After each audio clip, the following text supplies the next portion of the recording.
Sikubingelele mbukelo esiphinde sikwamukele kanti-ke njengamanje ngwephathele-ke ezinye zey'ndaba okuyizona-ke ey'the zahamba phambili-ke zaphinde zashiya abantu behlukene ngombono ezinkundleni zokuxhumana, ikakhulukazi abathandi bemidlalo kamabonakude.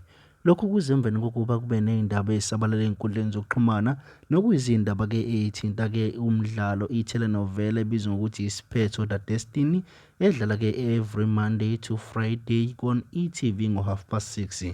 Kanti-ke sokhumbula lo mdlalo lona ukuthi-ke uqale ukuvezwa on air laphana-ke kusukela ngomhla ka-8 April 2024. Kanti-ke bese kuphuma-ke iy'ndaba zokuthi-ke will not be renewed for i-second season.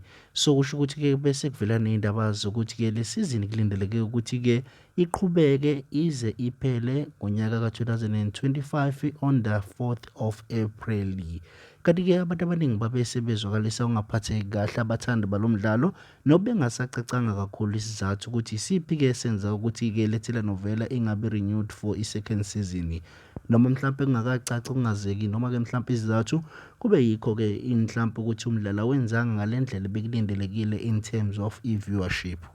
Kanti-ke bese kuba khona amazwi athi it has been a privilege to create the show and would like to thank all the entire production team for their hard work and dedication in helping us bring ISIPHETHO The Destiny to life, said Mandla N, the director of Black Brain Pictures, okuyona-ke ephethe lo mdlalo ISIPHETHO The Destiny.